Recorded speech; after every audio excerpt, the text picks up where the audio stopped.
আচ্ছা দেখো এখানে কি বলছে, এখানে বলছে Sikkim became A full fledged state. Sikkim became A full fledged state of India in the year, কত সালে সিকিম ভারতের ফুল ফ্লেজ স্টেট হলো, তাই তো? তাহলে অ্যান্সারটা তোমরা জানো যে 36th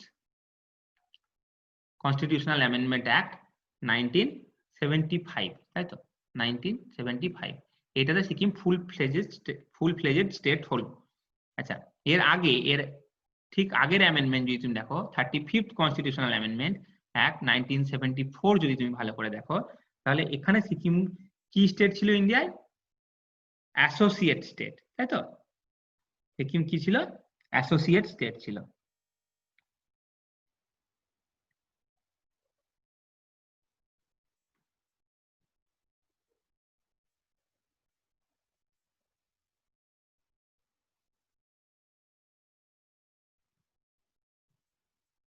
অ্যাসোসিয়েট স্টেট ছিল, তাই তো?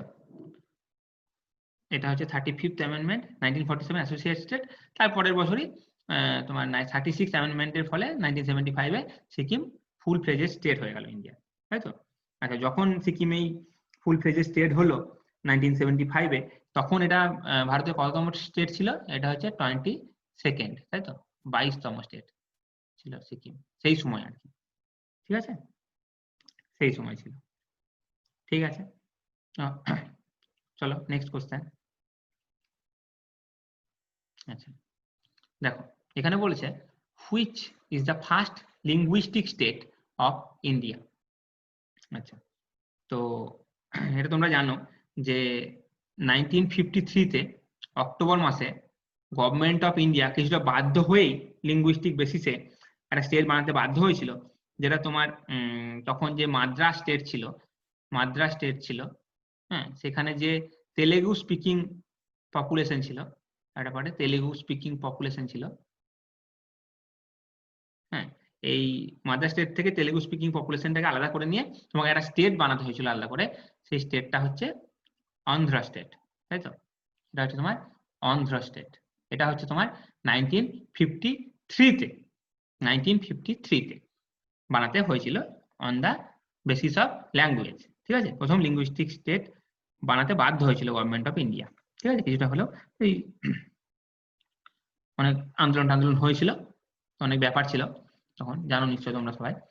আচ্ছা তো আমি যে অন্ধ্র স্টেট বললাম, পরবর্তীকালে কি হয়েছিল যে হায়দ্রাবাদ স্টেট ছিল আমাদের, এই হায়দ্রাবাদ স্টেটেও কিছু তোমার এই তেলেগু স্পিকিং পপুলেশন ছিল, হ্যাঁ। তো তার সাথে এই অন্ধ্র স্টেটকে মার্জ করে দিয়ে স্টেটটার নাম করে দেওয়া হলো হচ্ছে তোমার অন্ধ্রপ্রদেশ, ঠিক আছে? সেটার নাম করে দেওয়া হলো হচ্ছে তোমার অন্ধ্র প্রদেশ। এটা হচ্ছে তোমার স্টেট রিঅর্গানাইজেশন অ্যাক্ট 1956 এর ফলে করা হলো, ঠিক আছে? তো এখানে যেহেতু অন্ধ্র স্টেট অপশন নেই, তো সেখানে অন্ধ্রপ্রদেশই অ্যান্সার হয়ে যাবে, অসুবিধা নেই, ঠিক আছে? কিন্তু এটা তোমাকে জানিয়ে রাখলাম যে যখন বানিয়েছিল তখন এটাকে আমরা অন্ধ্র স্টেট বলতাম, ঠিক আছে? পরবর্তীকালে এটা তোমার state reorganisation commission, state reorganisation act যেটা, ঠিক আছে? স্টেট রিঅর্গানাইজেশন অ্যাক্ট 1956 এর ফলে আমরা এই হায়দ্রাবাদ স্টেটের যে তেলেগু স্পিকিং পপুলেশন তার সাথে এই অন্ধ্র স্টেটকে জুড়ে দিয়ে অন্ধ্রপ্রদেশটা বানালাম, ঠিক আছে? ঠিক আছে চলো। আচ্ছা আচ্ছা আবারও দেখো প্রশ্ন এসেছে, the first general election of independent India was held in the year. আমরা বললাম দেখো কোনো ইলেকশনই কোনো একটা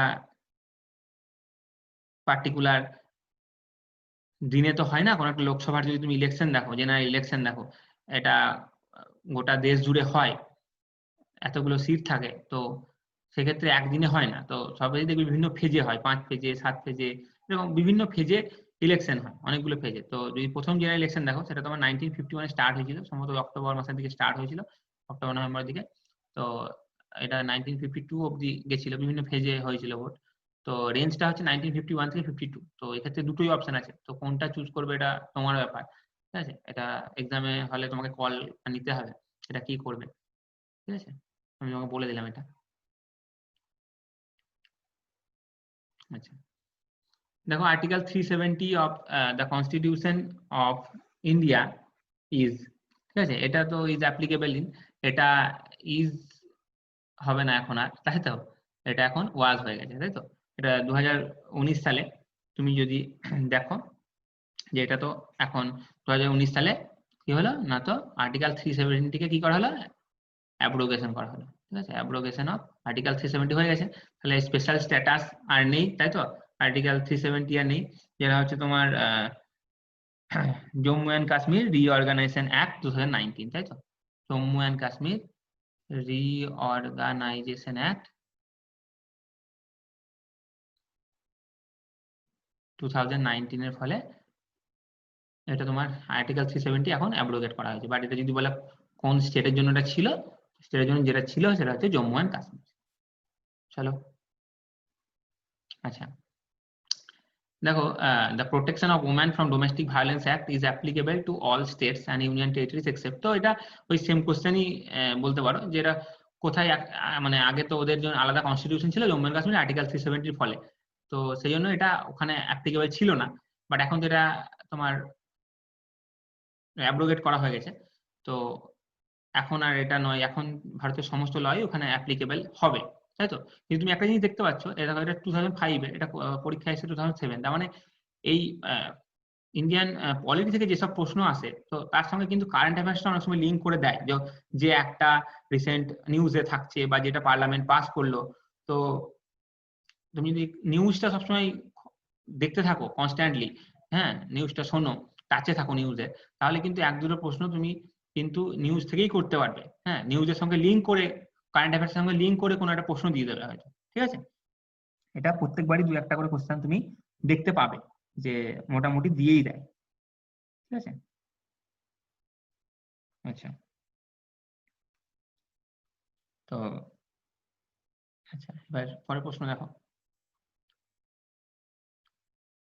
আচ্ছা দেখো, which of the following is included in the employee states insurance act, দেখো এটা 2007-এ এসেছিল, এখন হঠাৎ করে এই এমপ্লয়ি স্টেট ইন্স্যুরেন্স অ্যাক্ট 1948 এখান থেকে প্রশ্ন দিয়েছিল কেন আমি জানি না, এটা হয়তো নিউজে ছিল মেবি, এই একটা সম্ভবত 2010-এর দিকে পরবর্তীকালে অ্যামেন্ডমেন্ট হয়েছিল, তো হতে পারে হয়তো অনেকদিন আগে থেকে নিউজে ছিল হয়তো মেবি, জানি না। তাছাড়া এটা হঠাৎ করে এসেছিল কেন আমি জানি না 2007-এ, এটা 1948-এর একটা অ্যাক্ট, তো এটা তোমার মেডিকেল বেনিফিট দেয়, ঠিক আছে। তো এটা সম্ভবত পরের দিকে 2010-এর দিকে একটা অ্যামেন্ডমেন্ট এটার এই অ্যাক্টের হয়েছে, বাট 2007-এ এই প্রশ্নটা এসেছে, তার মানে হয়তো মেবি নিউজ ছিল, মেবি হয়তো হতে পারে, ঠিক আছে। তো মেডিকেল বেনিফিটের জন্য এটা দেওয়া হয়, ঠিক আছে। আচ্ছা দেখো এখানে বলছি, in which general election did the Congress party lose majority in the parliament for the first time, মানে প্রথম লোকসভা ভোটে বলছে প্রথম কবে কংগ্রেস পার্টি মেজরিটি লুজ করলো, তার মানে একটা নন কংগ্রেস গভর্নমেন্ট সেন্টারে তৈরি হলো, তাই তো। সেটা হচ্ছে তোমার জনতা পার্টির গভর্নমেন্ট, প্রাইম মিনিস্টার ছিলেন মোরারজি দেসাই, সেটা হচ্ছে ইয়ারটা হচ্ছে তোমার 1977, তাই তো। ইয়ারটা কি না, তো 1977-এ কংগ্রেস প্রথম মেজরিটি লুজ করলো পার্লামেন্টারি ইলেকশনে, তাই তো, লোকসভা ইলেকশনে 1977-এ। আচ্ছা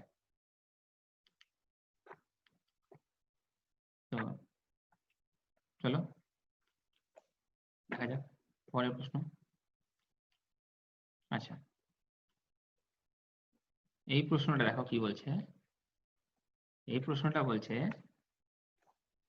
যে to be recognised as a national party it must secure at least, আচ্ছা এই রিলেটেড একটা প্রশ্ন, যে ন্যাশনাল পার্টি আর স্টেট পার্টির রিকগনিশন কে দেয়, এটা কে ঠিক করে, এটা তোমার ইলেকশন কমিশন ঠিক করে, তাই তো। এটা আমি বলেছি যে ইলেকশন কমিশন স্টেট পার্টি আর ন্যাশনাল পার্টি হিসাবে রিকগনিশন দেয় কোনো একটা পার্টিকে, এটা পোল পারফরমেন্সের উপর নির্ভর করে দেয়, ঠিক আছে,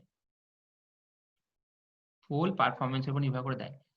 তার মানে এরকম না যে একবার তুমি ন্যাশনাল পার্টি স্ট্যাটাস পেয়ে গেলে মানে সারা জীবনই পাবে, ডিপেন্ড করছে ইলেকশনে তোমার রেজাল্ট কিরকম হচ্ছে তার উপরে। তো এই যে ন্যাশনাল পার্টি হতে হবে, তার অনেকগুলো কন্ডিশন আছে, তো তুমি যদি একটা দু একটা কন্ডিশন দেখো ন্যাশনাল পার্টি হওয়ার জন্য। আচ্ছা এই যে ন্যাশনাল পার্টি হওয়ার যে কন্ডিশন, এগুলো তোমার তোমার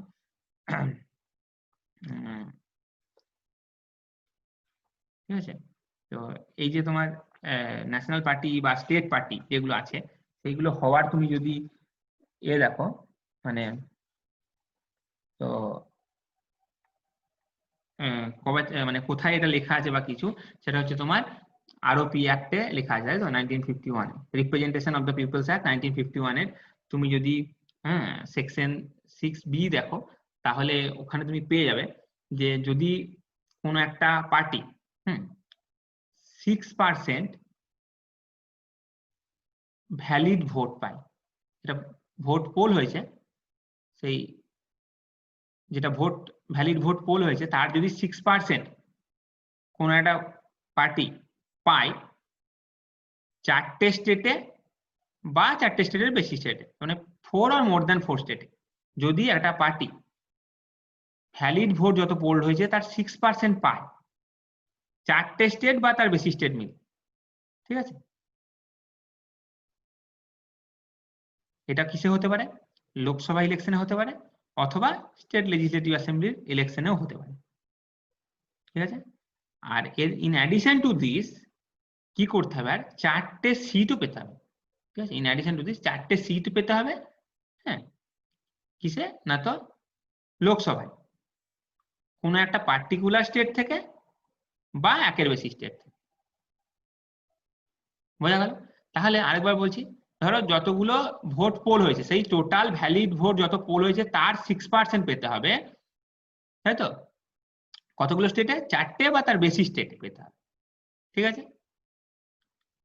কোন ভোটে? লোকসভার ইলেকশনে বা স্টেট লেজিসলেটিভ অ্যাসেম্বলি ইলেকশনে, ঠিক আছে? ইন অ্যাডিশন টু দিস আর কি করতে হবে না তো 4টে সিট জিততে হবে লোকসভায় কোন একটা পার্টিকুলার স্টেট থেকে বা একের বেশি স্টেট, ঠিক আছে? এটা একটা কন্ডিশন, ঠিক আছে? এটা তোমার গেল। তাহলে যদি এখানে অপশন দেখো, সেটা হচ্ছে 6% of the valid votes in 4 or more states, তাই তো? 6% of the valid votes in 4 or more states, ঠিক আছে? ঠিক আছে।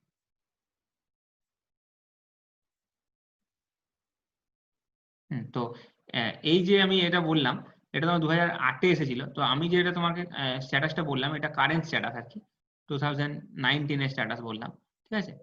তো এটা তোমার 2019-এর স্ট্যাটাসটা আমি তোমাকে বললাম, ঠিক আছে?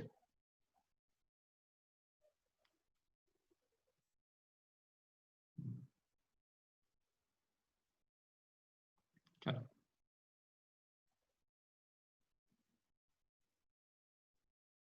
আচ্ছা, who was the first deputy prime minister of India? আচ্ছা, এটা আমরা ওই কোশ্চেনটা আমরা আগে করেছি যে ডেপুটি পিএম যে পোস্ট, এই পোস্টটা কিন্তু কনস্টিটিউশনে কোথাও মেনশন করা নেই, তাই তো? বাট আমরা পরবর্তীকালে দেখেছি এই পোস্টটা অনেক সময় কাউকে কাউকে দেওয়া হয়েছে, সববার এমন নয় যে সববারেই ডেপুটি প্রাইম মিনিস্টার আমরা পেয়েছি সমস্ত লোকসভাতে, এমন নয়। তো যদি প্রথম দেখো, যিনি আমাদের হোম মিনিস্টার ছিলেন নেহেরু ক্যাবিনেটে, তো সর্দার বল্লভ ভাই প্যাটেল, উনি ভারতের প্রথম ডেপুটি প্রাইম মিনিস্টার দেখো, তাহলে হচ্ছিলেন উনি ফার্স্ট ছিলেন, তাই তো? আচ্ছা, এই যে 4জনের অপশন দেওয়া আছে না, 4জনই কোনো না কোনো সময় ডেপুটি প্রাইম মিনিস্টার ছিলেন। Morarji Desai second deputy prime minister ছিলেন, চরণ সিং থার্ড, এবং এল কে আদবানি এখনো পর্যন্ত লাস্ট এবং 7th ডেপুটি প্রাইম মিনিস্টার, ঠিক আছে? কারণ আমি তোমাকে বললাম যে সববারে করা হয়নি, এই পোস্টটা কনস্টিটিউশনে নেই, এটা জাস্ট কখনো কখনো কাউকে কাউকে করা হয়েছে ডেপুটি প্রাইম মিনিস্টার, ঠিক আছে? চলো নেক্সট কোশ্চেন। আচ্ছা, the right to information act is applicable to the whole of India except the state of? আচ্ছা, এটা তো বুঝতে পারছো আর্টিকেল 370 রিলেটেড কোশ্চেন ছিল, ঠিক আছে? আর্টিকেল 370 রিলেটেড কোশ্চেন ছিল, এটা তখন অ্যান্সার হয়েছিল জম্মু এন্ড কাশ্মীর, বাট এখন তো আর্টিকেল 370 অ্যাব্রোগেট করে দেওয়া হয়েছে, তো এখন জম্মু কাশ্মীরেও অ্যাপ্লিকেবল ইন্ডিয়ান ল গুলো, ঠিক আছে? তো এই যে আরটিআই অ্যাক্ট, এটা কিন্তু এখনো তোমার নিউজে আছে, এই কারণে এটা আরটিআই অ্যাক্ট 2005-এ পাস করা হয়েছিল। তো এই আরটিআই অ্যাক্টের রিসেন্ট অ্যামেন্ডমেন্ট করা হয়েছে 2019-এ, ঠিক আছে? সেজন্য এটা রিসেন্ট নিউজে ছিল, 2019-এ এটা অ্যামেন্ডমেন্ট করা হয়েছে, ঠিক আছে? আচ্ছা, the first Indian prime minister who did not belong to the Indian national Congress? আচ্ছা, একটু আগে আমরা দেখলাম যে 1977-এর ইলেকশনই ছিল প্রথম ইলেকশন যেখানে জনতা পার্টির গভর্নমেন্ট ক্ষমতায় আসে, তাই তো, যেখানে কে প্রাইম মিনিস্টার ছিলেন, সেখানে প্রাইম মিনিস্টার ছিলেন হচ্ছে মোরারজি দেশাই, তিনি প্রথম non Congress prime minister of India, তাই তো। উনি 2 বছর মধ্যে সরকার চালিয়েছিলেন 1977 থেকে 1979, তাই তো। উনি ভারতের প্রথম প্রাইম মিনিস্টার ছিলেন যিনি ইন্ডিয়ান ন্যাশনাল কংগ্রেসের সদস্য ছিলেন না সেই মুহূর্তে, ঠিক আছে। উনি জনতা পার্টির হেড ছিলেন, হেড করেছিলেন সেই মুহূর্তে।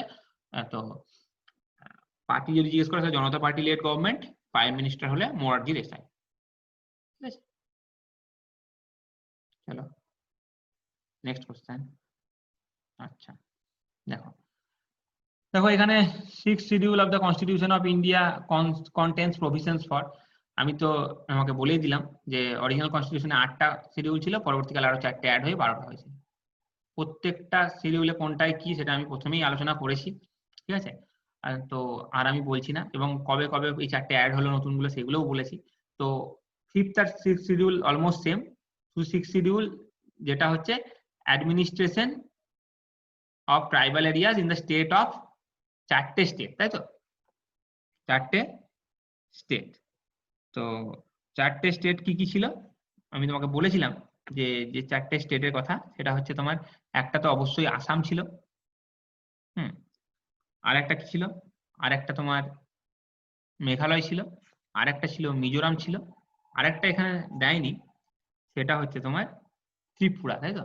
আর একটা হচ্ছে ত্রিপুরা, হ্যাঁ। তো এখানে ত্রিপুরাটা হবে, বাট এই যে power and subjects to be looked after by the union and states, মানে power of division of power তো 7 শিডিউল তোমরা জানো। আর disqualification of members on the grounds of defection, তোমার অ্যান্টি ডিফেকশন ল, এটা তোমার 10 শিডিউল, তাই তো। তাহলে এই দুটো বাদ। আর administration control of schedule areas in other স্টেটে যদি তুমি বলো, অন্যান্য নর্মাল স্টেটগুলোতে, আদার স্টেটগুলোতে, সেটা হচ্ছে 5th শিডিউল, তাই তো।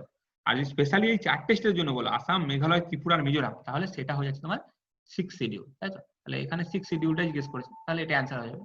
যদি ত্রিপুরা দেয়নি, ত্রিপুরাটা হবে, বাট ঠিক আছে, এখানে 6th শিডিউলটা, এইটা অ্যান্সার হয়ে যাবে, ঠিক আছে। আচ্ছা, তো দেখো, the first state in India was created on the linguistic basis। আচ্ছা, এটা আমি তোমাকে একটু আগেও বললাম যে 1953 অক্টোবর মাসে গভর্নমেন্ট অফ ইন্ডিয়া কিছুটা বাধ্য হয়েই বানাতে বাধ্য হয়েছিল state on the basis of language.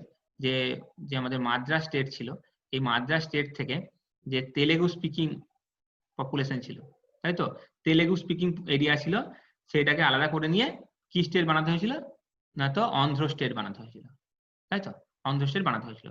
তো তোমাকে আমি পরে বললাম যে হায়দ্রাবাদ স্টেটের যে তেলেগু স্পিকিং পপুলেশন আছে, এই হায়দ্রাবাদ স্টেটের যে তেলেগু স্পিকিং পপুলেশন, এইটার সাথে তোমার এই অন্ধ্র স্টেটের পপুলেশনটাকে মিক্স করে দিয়ে 1956-এ কি করা হলো, অন্ধ্রপ্রদেশ করা হলো, তাই তো। এটা আমি তোমাকে আগেই বললাম 1956-এ স্টেট রিঅর্গানাইজেশন অ্যাক্টের দ্বারা, ঠিক আছে। তো first state in India which was created on the language basis, তো যেহেতু অন্ধ্রপ্রদেশ আছে অপশন, তো অপশন অনুযায়ী অন্ধ্রপ্রদেশ হয়ে যাবে, বাট আমি তোমাকে বললাম তখন সেটা অন্ধ্র স্টেট বলা হতো, তারপরে ওটাকে অন্ধ্রপ্রদেশ বলা হলো, ঠিক আছে, পরবর্তীকালে। তো চলো নেক্সট কোশ্চেন দেখা যাক। আচ্ছা দেখো, নেক্সট কোশ্চেন কি বলছে, Bangladesh was created in the year, Bangladesh তোমরা জানো ইন্দিরা গান্ধীর অবদানের কথা, ঠিক আছে। 1971 বাংলাদেশ ক্রিয়েশন হলো।